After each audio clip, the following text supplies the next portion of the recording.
Alors bonjour tout le monde, aujourd'hui dans cette vidéo on va réappliquer une deuxième fois le théorème de Pythagore, dans un triangle rectangle également, sauf que c'est dans le deuxième cas où on cherche ici la longueur d'un des côtés adjacents à l'angle droit. Donc ici, la question ici c'est de calculer la longueur EG. Donc comme dans la vidéo précédente, on va faire la même rédaction au début. Donc premièrement, pour pouvoir utiliser le théorème de Pythagore, il faut indiquer que le triangle est rectangle. C'est une des conditions, c'est la condition nécessaire. Donc ici, il est bien rectangle d'après le codage. Donc, je l'écris, le triangle EFG,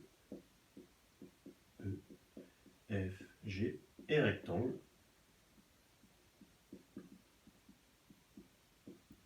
Il est rectangle en E. Voilà.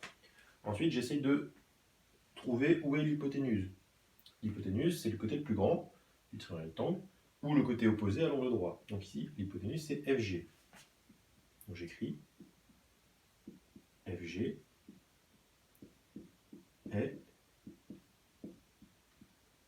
l'hypoténuse. Voilà. Maintenant, je peux appliquer le théorème de Pythagore. Donc j'écris, je peux appliquer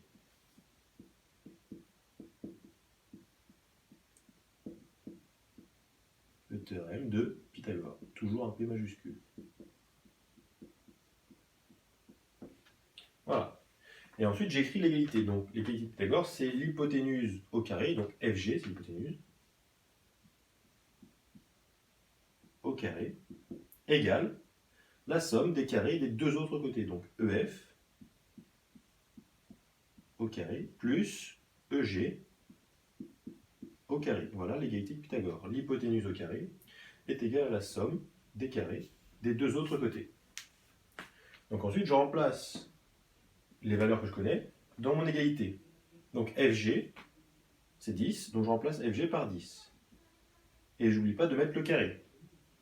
Égal EF au carré, EF je connais aussi, c'est 6 au carré, plus EG.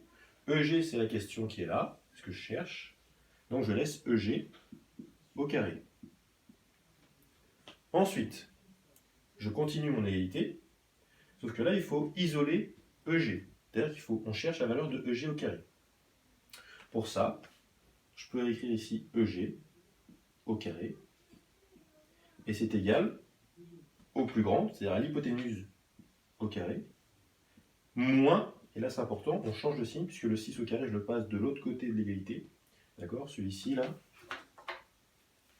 le 6 qui est là, et ben, je le passe ici en fait, voilà.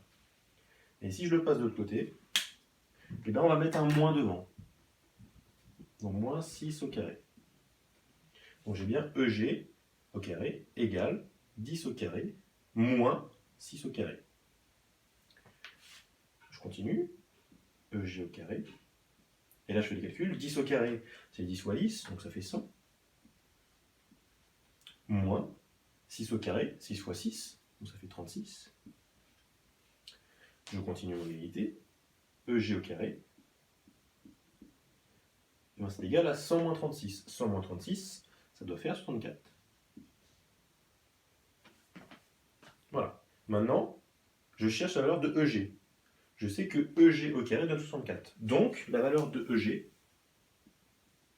ça va être la racine carrée de 64, puisque racine carrée de 64, ça va faire 8. Et 8 fois 8, ou 8 au carré, ça donne bien 64. Donc, d'après le théorème de Pythagore,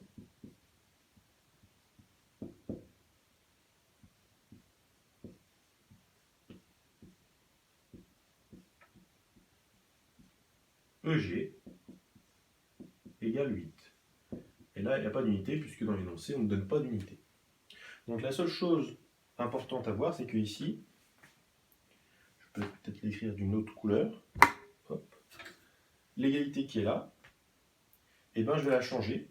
Comme je cherche EG, et ben, ça se transforme en EG au carré, eh ben, ça va être égal au plus grand, c'est-à-dire l'hypoténuse, au carré toujours, et moins le deuxième côté que je connais, EF au carré. Voilà, c'est ce qui est écrit ici. Quand je cherche un côté adjacent, eh ben, ça va être ce côté adjacent au carré, va être égal à l'hypoténuse au carré, moins le deuxième côté que je connais, c'est-à-dire ici EF au carré. Voilà. Donc c'est tout pour cette vidéo. Voilà un peu comment on rédige ici le théorème de Pythagore lors de l'application quand on cherche un côté adjacent à l'angle droit. Et bien voilà, et à bientôt.